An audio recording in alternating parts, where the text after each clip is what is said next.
Hello, everybody. Welcome to Story Time with Dutch. And for the first time ever in the history of this show or this program, it's not going to be just me and James talking back and forth. We're actually going to have a guest today, and his name is none other than the good Dr. Tom Prichard. Tom, how are you today? Hold on, I want to make sure I got this straight. I'm the first ever guest on Yes. Storytime with Dutch. Is that right? Yes. Yes. Well, First ever. okay. Well, I understand from James that I was one of the first guests he had that did over 5 viewers. Just so you know. Really? Yes, I was. Well, so I can Oh, expect. wait, or maybe it was less than 5 viewers. One of those two. I'm not sure. Well, so if you had to say more than seven, that would mean I will have more than eight, maybe, All right. because you're already known to the audience and you already got over with them. So anyway, Tom, how are you? Hey, I'm doing great. I mean, I'm in Knoxville, Tennessee. It's a little bleary-eyed today outside, but I'm doing absolutely great. We have the JPWA, and I'm sure if you're familiar with the Jacobs Prichard Wrestling Academy, but we've been doing that for 4 years. In January, we'll start our fifth, and I'm doing that 5 days a week, Dutch. It can be mind-numbing sometimes, but it can be very rewarding other times when you see people go out and do what they want to do. Well, I remember when you opened it, you and Glenn. I said that will do good. That will do very, very good up in Knoxville.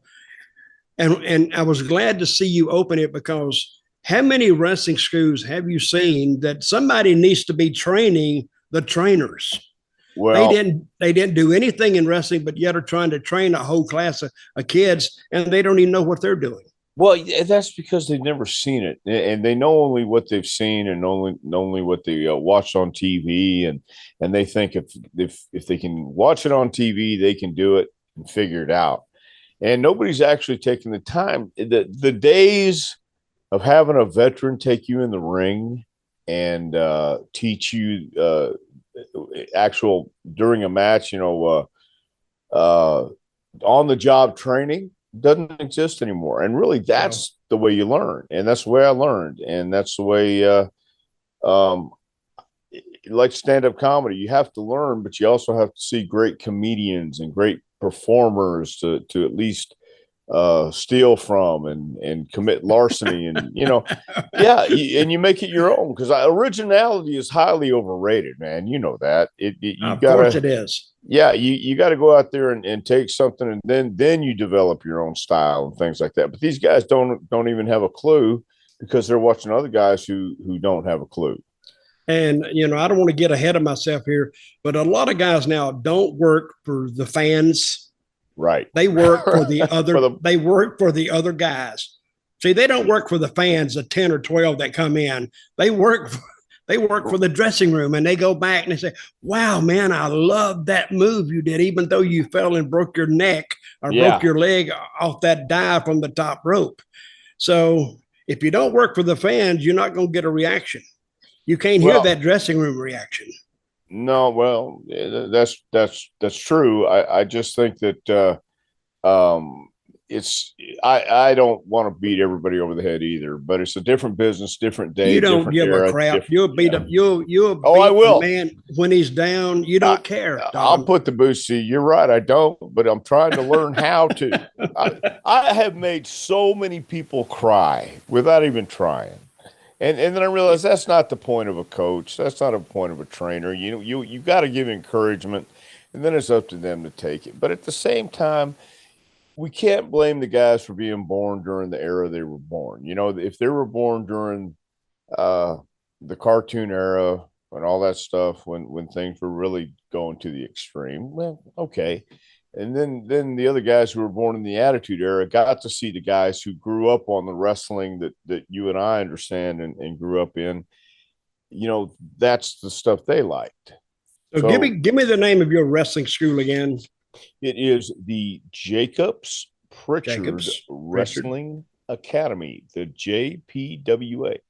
And give us a number for that in case somebody would like to call and check it Well, out. well, And I first of all, highly advise it, really. don't call, but go to the website jpwrestlingacademy.com. We don't have a phone You because don't answer I the phone. No, I get all kinds of people say, call me, I want to be a wrestler. See, yeah, no, you need to either apply and show up, because the guys who do and want to do this are going to do it. And the guys who talk about it all are just going to talk about it. That's how I feel. I was with the Godwins and the Godfather in Fort Wayne this weekend. I didn't realize Godfather and me were the same age. He's 63. I'm 63. And then when you get to that point, I remember Kevin Sutherland always saying he wanted to wrestle like the Sheik, into his 70s and stuff. I said no. And when I got to 50, I said, I really don't want to wrestle anymore. I don't. And 63, even though I'm training these guys and doing stuff with them, man, I don't really have the desire to get in there with the younger guys and be able to do, if they would listen and knew how to tell a story and sell and get people involved. But if I can just say this real quick, I don't think, and especially when it was the 70s and early 80s, it wasn't about the hammer locks and the headlocks. I've never heard one person say, boy, that John Cena put on a hell of a headlock tonight. Or boy, that Wahoo McDaniel put on what a hammer lock. That's not it. But it was the characters, it was the personas. And man, I saw the territory gimmick you guys did for Memphis. That was freaking awesome. But that was the characters. Those were the guys that got me interested. The Funks. A lot of the guys from Tennessee came to Texas and vice versa. I remember Frankie Kane and Rocky Smith, the Infernos, with J.C. Dykes and the fire and the loaded boot and the whistle and the flashlights and all these other things that nobody really considers now. It's not about the moves that got people involved. It was about the personas, the characters, the storylines, and the personal issues that you believed these guys really were mad at each other and we're going to have a fight for a title or a belt or somebody's hair or whatever it is. And there were real issues. So that is if people knew how to tell a story now, that's why Lawler can still work at 73 years old, because he knows how to get Lawler over and he doesn't have to do much. It's the little things he does. And that's what I try and tell people with our school. It's about storytelling. It's okay. Do they look at you funny? Like, what are you talking? Yes, but we show. Go ahead. We show old matches. We watched when it first came out.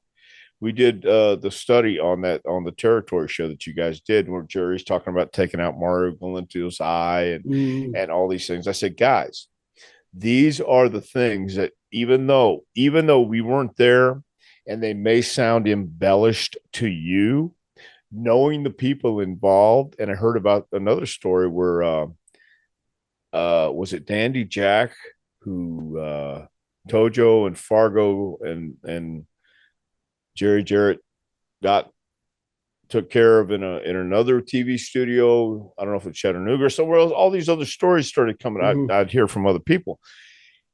And they would say, oh my God, how could that happen? Well, it's because it was a different culture. It was a different time. It was different era.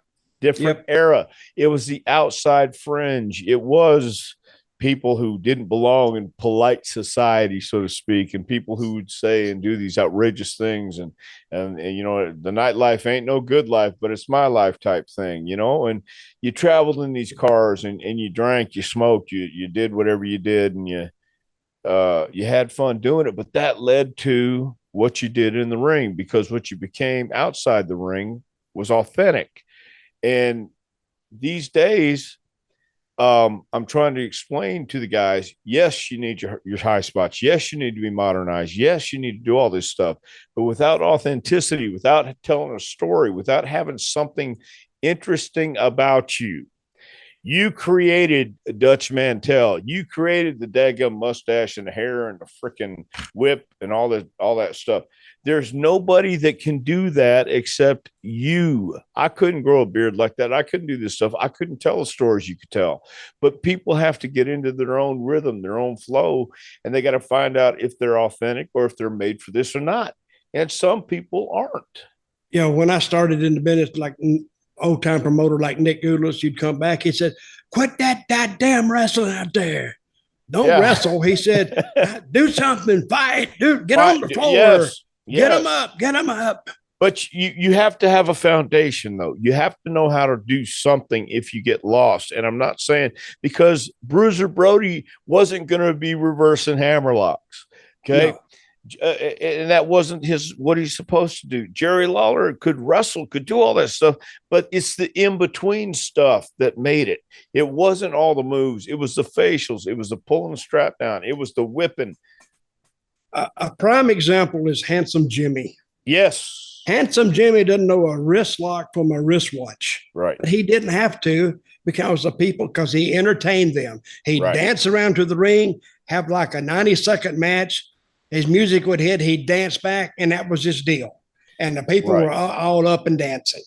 Well, and we watched, just to hit on that too, we watched an interview with Lawler and Dundee, and Handsome comes out. He wants to be part of a 6-man now. And Lawler's telling him, hey, man, you're a preliminary wrestler right now. You're in preliminaries. It just means you wrestle down here.